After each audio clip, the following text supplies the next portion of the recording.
আসছে লোকসভা ভোট। সেই ভোটকে লক্ষ্য করে চারিদিকে রাজনৈতিক সরগরম, যেমন তেমনি পূর্ব মেদিনীপুর জেলার রাজনৈতিক সরগরম হয়ে উঠেছে।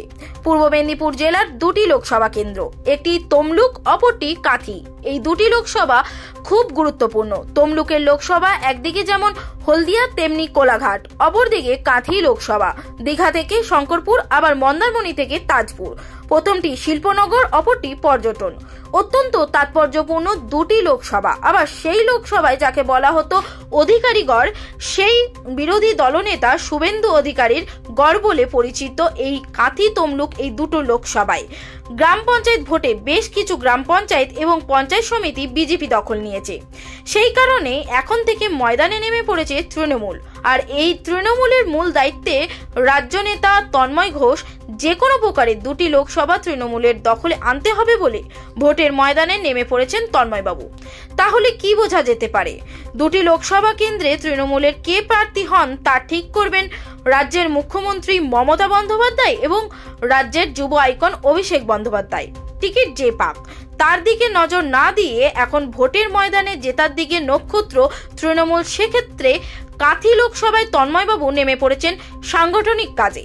তাহলে কি কাঁথি লোকসভার কেন্দ্রের টিকিটের ক্ষেত্রে কে এগিয়ে আছেন সেটা সময় কথা বলবে। পূর্ব মেদিনীপুর থেকেই অংশুমান পান্ডা রিপোর্ট। কঠোর জায়গা ছিল যে পূর্ব মেদিনীপুর জেলায় যেটা অধিকারী গড় বলা হয় কাঁথিতে, সেই কাঁথির মতন জায়গাতে 7টা বিধানসভার দায়িত্বে তন্ময়দাকে দেওয়া হয়। আবার শুধু তন্ময়দা কাঁথি নয়, মেদিনীপুরের দিকেও অবিভক্ত মেদিনীপুরের দিকে পশ্চিম মেদিনীপুরও দায়িত্ব পায়। সেক্ষেত্রে কি মনে হয় যে একদম অনেকটা দড়ি টান কি থেকে গেল সামনের লোকসভার টিকিটে? সেটা কিন্তু ঠিক করবে জননেত্রী মমতা বন্দ্যোপাধ্যায় এবং রাজ্যের যুব আইকন অভিষেক বন্দ্যোপাধ্যায়।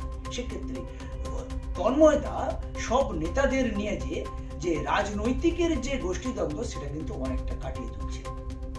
সেক্ষেত্রে যতটা যাই হোক ভোটের ময়দানে যে সকলেই দৌড়াদৌড়ি করবে সেটা কিন্তু জানা যাচ্ছে তন্ময়দার কথা। সেক্ষেত্রে মনে হয় যে তন্ময়দা অধিকারীর গড়কে কি অনেকটা ধূলিসাৎ করতে পেরেছে, সেটা কিন্তু প্রমাণ করবে ঠিক ভোটের আগে। রিকভারি।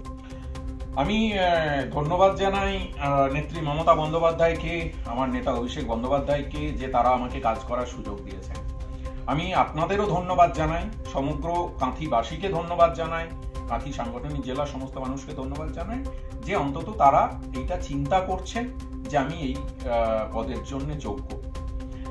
আমাদের দলে কে কোথায় প্রার্থী হবেন সেটা ঠিক করবেন নেত্রী মমতা বন্দ্যোপাধ্যায় এবং অভিষেক বন্দ্যোপাধ্যায়। সুতরাং আমি প্রার্থী এইটা বলার মতো কোনো জায়গায় নেই।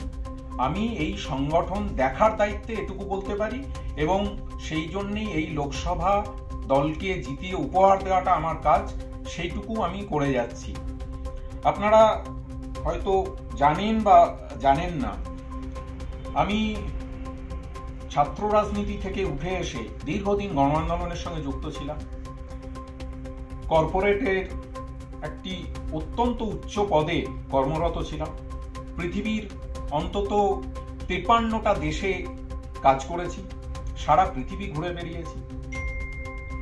সেই জায়গা থেকে আমি বিদেশে থাকতে পারতাম, আরামের জীবন কাটাতে পারতাম, প্রচুর টাকা মাইনের একটা চাকরি করতাম। সুইজারল্যান্ড, জার্মানির আরাম ছেড়ে আজকে বাংলার কাঁথির মাটিতে পড়ে থাকার পিছনে নিশ্চিতভাবে আদর্শগত কারণ আছে।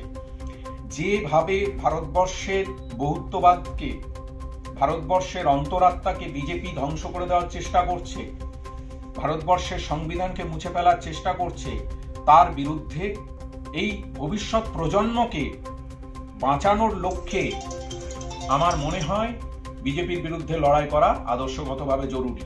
এবং সেই লড়াইয়ে যারা অন্যতম প্রধান মুখ, মমতা বন্দ্যোপাধ্যায় তার মধ্যে অন্যতম।